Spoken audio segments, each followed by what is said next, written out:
So I didn't see as many great or terrible movies as I usually do. I'd say most were in the good to mediocre category, which I guess isn't dissimilar from other years. It was just the margin was bigger of those ones. So much that I really don't have many dishonorable mentions except for stuff like Night Swim and whatever the hell that was. So here we go. We're counting down. I am not okay. The top 5 worst movies of 2024. Number 5.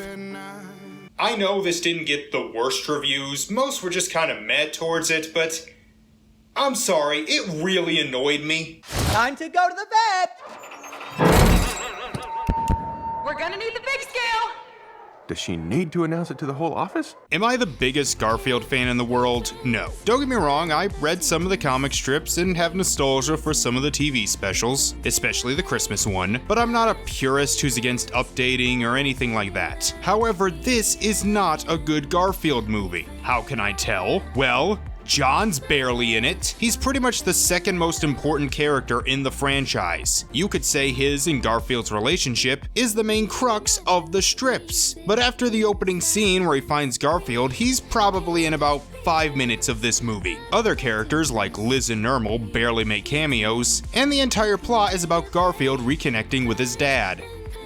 Who cares? I didn't care about these two, and maybe that's because this movie can't have a sad or poignant moment without adding in some stupid joke. Oh yeah, and this movie's not funny. I legit got one laugh. One in an hour and a half. A lot of the jokes go on too long, and most of them I've seen because this movie is derivative. The villain sucks, the animation is fine, but nothing really special, and even the voice acting is a mixed bag. Nicholas Hoult as John is awful, and I did not think Chris Pratt was a good Garfield, and this is coming from someone who thought he was perfectly fine as Mario. Look, I know some might get annoyed I put this on here, so I'll say this. It is better than the director's last movie, Chicken Little, but nowhere near as good as Cats Don't Dance or Emperor's New Groove, and I'll add that it does have a lot of energy, and if you want to plop your kids in front of it to babysit, it's harmless and will distract them for an hour and a half. Maybe if it were its own thing, I would just say it was mediocre, sort of in the same vein as a lot of those cheap theatrical animated movies of the mid-2000s. But it's a bad Garfield movie, and anything this movie tries to give you otherwise is done better in other films. You want a movie about cute animals going on an adventure? Watch Secret Life of Pets. Want a movie about a father and son rekindling their relationship? Watch Finding Nemo. Want an animated heist movie? Watch The Bad Guys. If you want a film that does all three, watch Fantastic Mr. Fox. This movie adds nothing.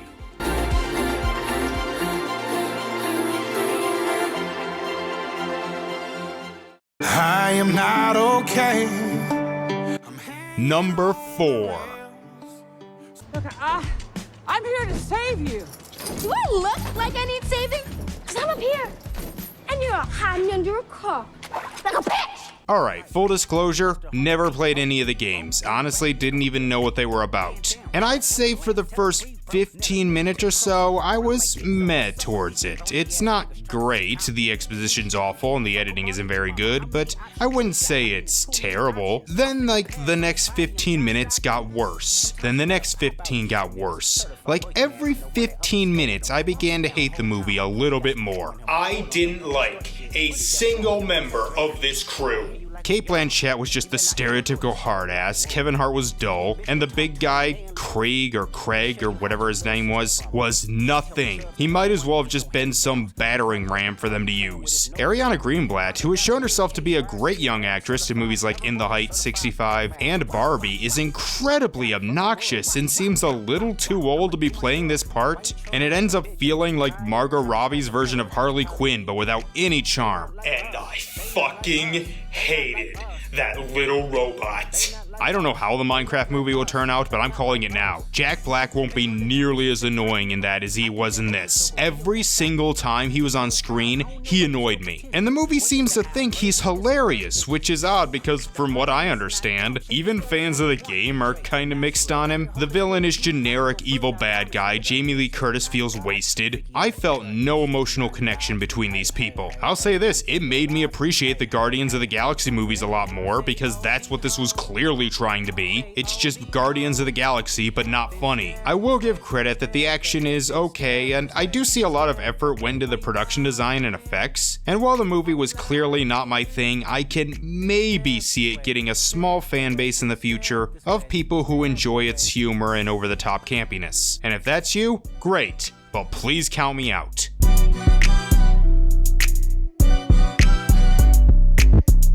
I am not okay. Number 3. I wasn't sure if I was gonna watch this movie, didn't really intend to, but then Dinesh put it on his YouTube channel for free, so... People really didn't even know to look for. He exposed a lot of people who really had been bad actors acting in nefarious ways, and I think that's very upsetting and that scares them. Yes, this is only number 3. Mostly it's just a lot of the same problems his other 2 presidential election year movies had, and that led this one to mostly being boring. Don't get me wrong, it's terrible. Once again, Dinesh D'Souza is a bad interviewer. He is constantly leading the interviewee to get the response he wants. And as for the reenactments, this manages to be worse than the other 2 films because every single person in this is a cartoon. We have the white liberals constantly talking down to black people, actors breaking the fourth wall, media CEOs saying how much Trump sucks, and one of them I think is supposed to be Mark Zuckerberg, but they call him Zach. To be fair, these were my favorite parts because they were so over the top I started laughing. And then of course it goes into conspiracies, mostly about how the Democrats stole the 2020 election and were planning to steal this one. Gee, I wonder how he feels about that now. Some of them are disproven by the footage they use. He goes on about how a bunch of illegal immigrants voted, but the footage he shows is about how those votes were caught, thus proving that our elections are pretty secure and people who aren't allowed to vote don't get to vote. He brings up George Soros, which is hilarious during an election cycle where Elon Musk was practically paying people to support Trump. And yes, it does heavily imply that the Democrats were behind Trump's assassination attempt and forcing Biden out. As for actually trying to vindicate Trump, it's pathetic. They bring up January 6th and basically say, well, he didn't specifically say to go storm the Capitol, so he's innocent. The entire film is based around the idea that everyone loves Trump except for Democratic politicians and the media, and that's probably the biggest problem I have with this weird-ass cult. Look, you can like Trump, but at least acknowledge there are a lot of people who don't. And the movie straight up says he's America's only hope for the future, which even if I liked Trump, I wouldn't find inspiring, because even if he does rip up the Constitution so he can run again, he'll be dead soon from being 80 and having an all fast food diet. And I don't see JD Vance really carrying on the torch. Oh, and the movie also should have ended like an hour in and only reaches 90 minutes by having people walk and stare at things for minutes on end. But once again, I like the music. And no, Dinesh, your movie didn't have jack shit to do with Trump winning. And you'll become so relevant by 2028 that I might not even put your movie in my worst of the year list if I see it at all. Fuck off.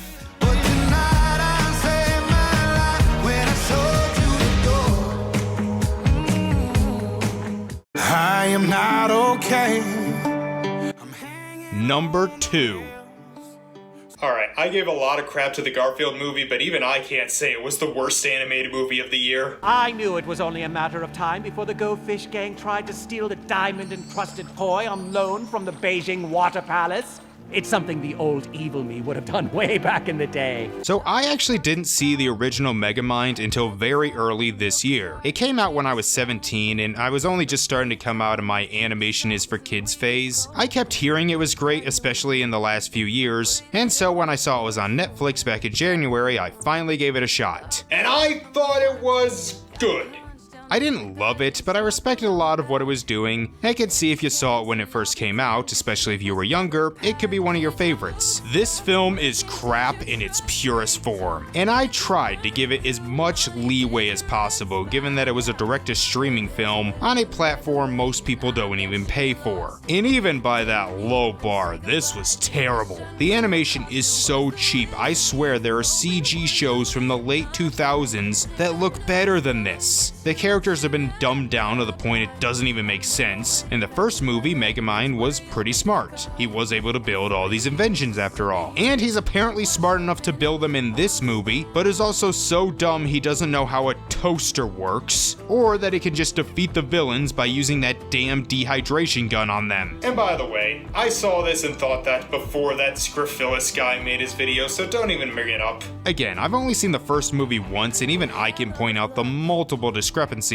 between these two, right down to Megamind's backstory. And I may have forgiven it if the movie we got was the least bit interesting, but it's not. It's boring, it's cliche, there's nothing here. And I'm not really trying to blame any of the people involved. The cast does their best, and I'm sure the director, writers, and animators tried given the low budget. But then what's the point? Even as a pilot to a TV series, this was lame. And if we were to compare these direct-to-streaming sequels to the direct-to-video Disney sequels of the 90s and 2000s, this is like the Mulan 2 of those. Maybe not the worst, but seems like it was specifically made to disappoint fans of the first film, although Mulan 2 did have better animation. And while I may not love the first, it certainly made me feel bad for the people who do.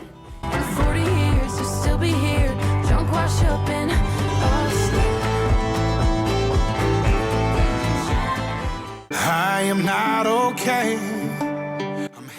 Number 1. Man, what happened to me? I used to be original with my worst lists, and now here I am putting one of the most widely known and hated movies of the year as my number 1. What is this, 2013?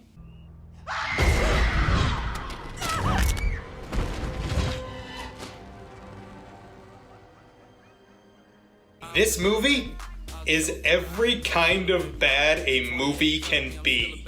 It's kind of incredible how it manages to be several kinds of bad, some completely contradicting each other. Sometimes it's so bad it's good, sometimes it's just boring, sometimes it finds new and unique ways of messing up, sometimes it's just standard mediocrity, sometimes it feels like a bad movie from 20 years ago, sometimes it feels like a bad movie from the early 2020s. It is actually kind of fascinating in the ways it fails. First, it has some of the worst editing I've seen in a superhero movie since Catwoman. While that one had the worst action scenes, this has worse plot structure. The acting is awful. I'd say the only two actors who give a slightly good performance are Celeste O'Connor and Adam Scott. Everyone else is bad, especially the guy playing the villain who is 80-yard the entire movie. And it sounded like he was trolling with that voice. He couldn't give less of a shit. Every time he talked, I thought, this can't be real. And yet even he is somehow less hateable than our lead.